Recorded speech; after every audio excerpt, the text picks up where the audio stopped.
राघव ने जैसे ही मयंक की बात सुनी वो हैरत से बोला, क्या कहा तुमने? हम मरेंगे नहीं? इसका क्या मतलब है?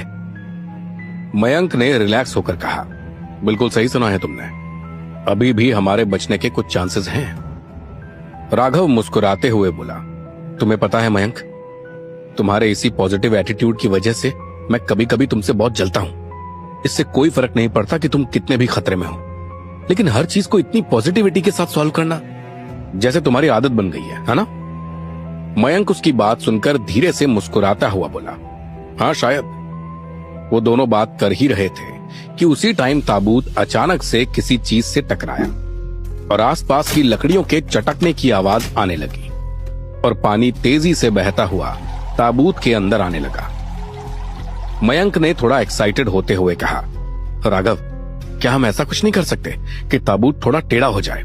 जो पत्थर ताबूत पर लगे हैं हम उसी पत्थर के सहारे किनारे पहुंच जाएं। राघव ने मयंक को घूरते हुए देखकर कहा, कैसी बात कर रहे हो मयंक? ऐसा कैसे पॉसिबल हो सकता है? ताबूत पर जो पत्थर गिर रहे हैं उन्हीं की वजह से ताबूत टूट रहा है और ताबूत तुम्हारे इशारों से नहीं टूटेगा कि जिस साइड तुम चाहो ताबूत टूट जाए और जिस साइड से तुम ना चाहो वहां से ना टूटे।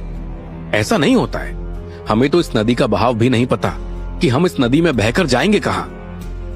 मयंक ने एक गहरी सांस लेते हुए कहा, अच्छा राघव, तुम मुझे ये बताओ, तुम्हें क्या लगता है ये ताबूत और कितनी देर तक टिक सकता है? राघव ने ताबूत में भरते हुए पानी की तरफ देखते हुए कहा, जिस स्पीड से पानी ताबूत के अंदर भर रहा है और जिस तरह से लकड़ियां चटक रही हैं, मुझे नहीं लगता कि यह ताबूत 5 मिनट से ज्यादा टिक पाएगा। मयंक ने ताबूत के चारों तरफ देखते हुए कहा, 5 मिनट? ये तो बहुत कम टाइम है। इन 5 मिनट में मैं क्या कर सकता हूं? मयंक अपनी बात पूरी भी नहीं कर पाया था कि ताबूत पर एक बड़ा सा झटका लगा और ताबूत खुल गया। अभी तक पानी धीरे धीरे अंदर की तरफ भर रहा था, अब वो ताबूत अचानक से पूरे पानी में डूब गया। ताबूत के अंदर जो थोड़ी बहुत रोशनी थी, पानी आते ही वो रोशनी भी खत्म हो गई। आसपास का पूरा वातावरण बिल्कुल घोर अंधेरे में डूब गया। मयंक अंधेरे में था, तभी उसे राघव की चीख सुनाई दी, मयंक, मुझे कुछ नजर नहीं आ रहा, मैं घायल हूं, ज्यादा देर तक मैं अपनी सांसें नहीं रोक पाऊंगा। राघव की ये चीख सुनकर मयंक का हाथ एक गर्म शरीर से टकराया। मयंक ने अपना हाथ आगे बढ़ाकर उसे अपने करीब खींच लिया, लेकिन वो हाथ राघव का नहीं था। एक तरफ राघव और मयंक मुसीबत में फंसे हुए थे, वहीं दूसरी तरफ माइकल की बहन कैथरीन माइकल के सामने आकर बैठी। उसने माइकल के माथे पर लगे बैंडेज को देखते हुए कहा, भाई, अब कैसा फील कर रहे हो तुम? माइकल के सिर पर पट्टी बंधी थी, उसके गाल पर कुछ खरोंच के निशान थे जिस पर बैंडेज लगा हुआ था। उसके सिर के घाव काफी गहरे लग रहे थे, लेकिन उस घाव को देखकर विलशायर इंडस्ट्रीज के अध्यक्ष की शानदार छवि पर काफी गहरा असर पड़ा था। माइकल ने अपनी बहन की बात का जवाब मुस्कुराते हुए दिया, हाँ, मैं काफी बेहतर फील कर रहा हूं, बस ये छोटा सा घाव है जो मुझे थोड़ा परेशान कर रहा है। कैथरीन अपने और माइकल के लिए चाय बनाने लगी। चाय की खुशबू से पूरा कमरा तरोताजा हो गया। कैथरीन ने चाय का कप माइकल के सामने रख दिया। माइकल बोला, थैंक यू सो मच, तुम्हारे हाथ की चाय पीने का बड़ा मन कर रहा था, बस अगर तुम इसमें थोड़ी सी शुगर डाल दो तो ये और भी ज्यादा स्वादिष्ट हो जाएगी। कैथरीन ने माइकल को घूरते हुए देखा, तभी माइकल ने कहा, अच्छा अच्छा ठीक है, जैसा मेरी बहन चाहे मैं वैसा ही करूंगा। अगर तुम चाहती हो कि मैं बिना शुगर के चाय पीऊं तो यही सही। कैथरीन माइकल की बात सुनकर मुस्कुरा दी। कैथरीन बाकी लड़कियों की तरह बिल्कुल भी नहीं थी, वो अभी काफी यंग थी। उसने इकोनॉमिक्स में पीएचडी किया था। वो अपने इंटरनेशनल स्कूल की प्रेशियस ब्यूटी भी थी और कॉलेज के सभी स्टूडेंट्स की नजर उसी पर रहती थी। माइकल बाकी लोगों के साथ चाहे जैसा भी बिहेव करता हो, लेकिन वो अपनी बहन के साथ हमेशा अच्छा बर्ताव रखता था। कैथरीन बहुत ही अच्छे स्वभाव की थी, वो सबकी बहुत ही रेस्पेक्ट करती थी, फिर चाहे उसके सामने कॉलेज का प्रिंसिपल हो या फिर कोई चपरासी या फिर वो कॉलेज के गेट के बाहर बैठने वाला कोई भिखारी ही क्यों ना हो, वो सबको एक बराबर सम्मान देती थी। कैथरीन अपनी उम्र की बाकी लड़कियों जैसी तो बिल्कुल भी नहीं थी। जहां उसकी बाकी सारी सहेलियां कॉफी और रेड वाइन पीना पसंद करती थी, कैथरीन को सिर्फ चाय पीने की आदत थी, वो भी बिना चीनी के। वो अपनी सहेलियों की तरह अजीब कपड़े नहीं पहनती थी और बालों को कलर नहीं करती थी, बल्कि वो अपने बाल हमेशा काले रखती थी और सिंपल कपड़ों में रहना पसंद करती थी। कैथरीन को मेकअप करना बिल्कुल भी पसंद नहीं था। वो बिना मेकअप के भी काफी खूबसूरत लगती थी। उसकी बड़ी पलकें और उसकी हरे रंग की आंखें किसी को भी अपनी तरफ अट्रैक्ट कर सकती थी। लेकिन माइकल के डर की वजह से कोई भी लड़का उसकी तरफ आंख उठाकर भी नहीं देखता था, क्योंकि माइकल कैथरीन से बहुत ही ज्यादा प्यार करता था।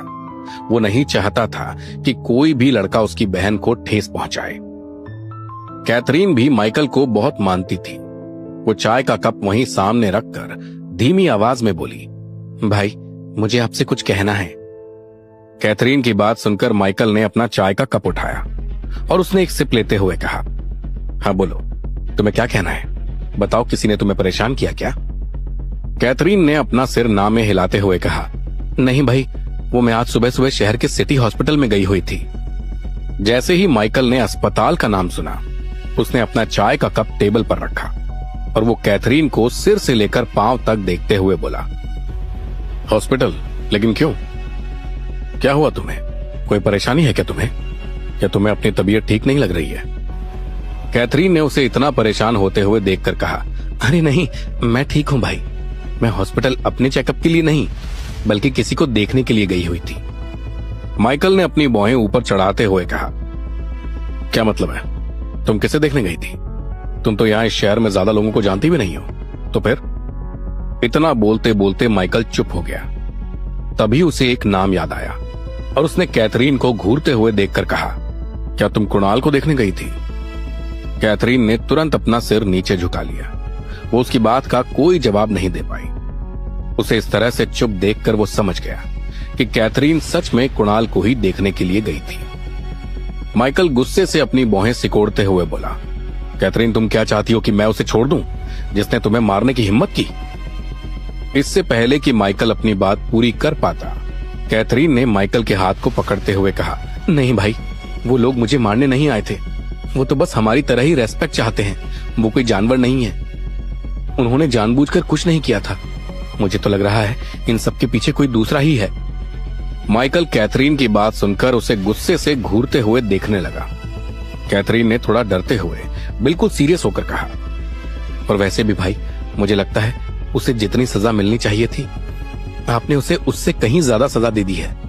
अब आपको और कुछ करने की जरूरत नहीं है। इससे पहले कि कैथरीन अपनी बात पूरी कह पाती, माइकल ने चाय का कप मेज पर जोर से पटक दिया, जिससे कैथरीन थोड़ा सा डर गई। उसने अपना सिर नीचे झुका लिया। माइकल के चेहरे पर उदासी थी और वो कुछ देर तक चुप रहा।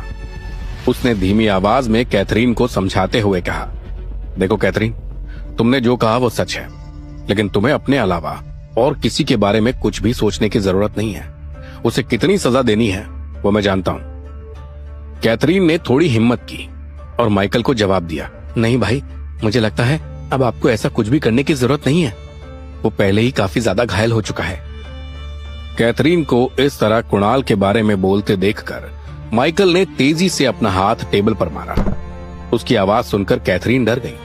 वो बोलते बोलते चुप हो गई। माइकल को समझ नहीं आ रहा था कि कैथरीन आखिर कुणाल की इतनी तरफदारी क्यों कर रही है। माइकल ने उसको घूरते हुए देखकर कहा, कैथरीन, मुझे ऐसा लगता है कि तुम्हें अभी यहां रुकने की और कोई जरूरत नहीं है। तुम कल ही यहां से वापस जाओगी।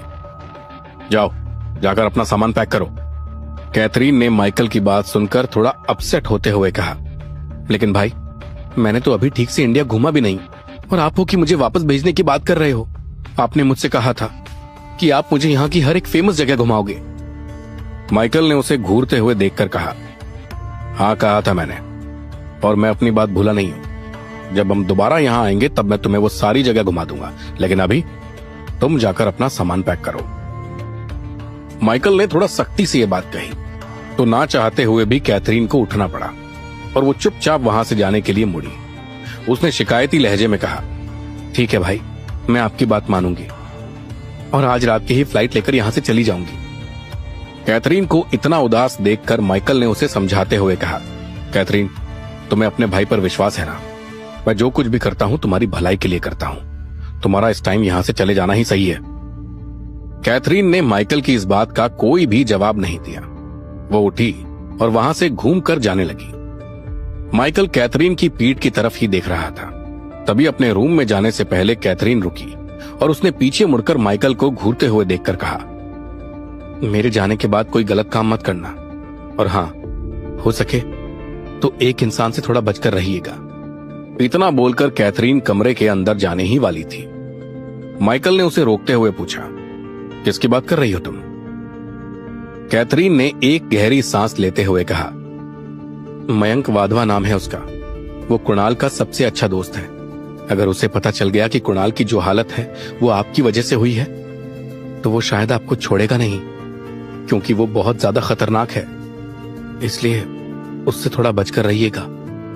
माइकल की दोनों भौहें आपस में जुड़ गई और उसने धीमी आवाज में पूछा, तुम उसे कैसे जानती हो और तुम्हें कैसे पता कि वो कुणाल का सबसे अच्छा दोस्त है? कैथरीन ने ना में अपना सिर हिलाते हुए कहा, मैं उसे नहीं जानती भाई, बल्कि मैंने कुणाल के मुंह से सिर्फ उसका नाम सुना। उसने ये भी कहा था कि मयंक उसके लिए कुछ भी कर सकता है, वो जस्टिस भी मांगेगा। जिसने भी उसकी ये हालत की है, मयंक उसे इतनी आसानी से तो नहीं जाने देगा। यहां तक कि उसने ये भी कहा, फिर चाहे वो इंसान कोई भी हो, चाहे वो यहीं का हो या फिर बाहर देश का। माइकल ने उसकी पूरी बात सुनकर हंसते हुए कहा, यहाँ के लोगों को सिर्फ बड़ी बड़ी बातें करना ही तो आता है। ठीक है, मैं उस मयंक नाम के आदमी को देख लूंगा। माइकल को इस तरह हंसते देखकर कैथरीन ने एक आह भरी। उसने अपने कमरे का दरवाजा खोला और चुपचाप कमरे के अंदर जाकर वो अपना सामान पैक करने के बारे में सोचने लगी। लेकिन उसने अपने सामान की तरफ देखा और अपना बैग उठाया, लेकिन उसमें उसने कोई सामान नहीं रखा और वो तुरंत कमरे से बाहर निकली और सीधे लिफ्ट की तरफ चली गई। कैथरीन वापस हॉस्पिटल जाना चाहती थी। वहां जाकर वो कुणाल से मिलना चाहती थी, क्योंकि जब वो कुणाल को देखने गई थी तो उसने कुणाल के चेहरे पर एक अलग ही बेचैनी देखी थी। वो ये बात पता करना चाहती थी कि कुणाल को इस बारे में पता है या नहीं कि किसने उसकी ऐसी हालत की है। क्या वो उसके भाई से बदला लेने की भावना रखता है या नहीं। कैथरीन सीधे वहां हॉस्पिटल के लिए निकल गई। उसका भाई माइकल कैथरीन को इस तरह उदास देखकर थोड़ा सा उदास हो गया। उसने अपना मोबाइल फोन उठाया और वो एक नंबर डायल करने लगा। थोड़ी ही देर में दूसरी तरफ से उसका फोन कॉल रिसीव कर लिया। जैसे ही उसने फोन पर दूसरी तरफ से हुई आवाज सुनी, वो बेमन से मुस्कुराते हुए बोला, हेलो अभिनव, मैं बोल रहा हूं, माइकल।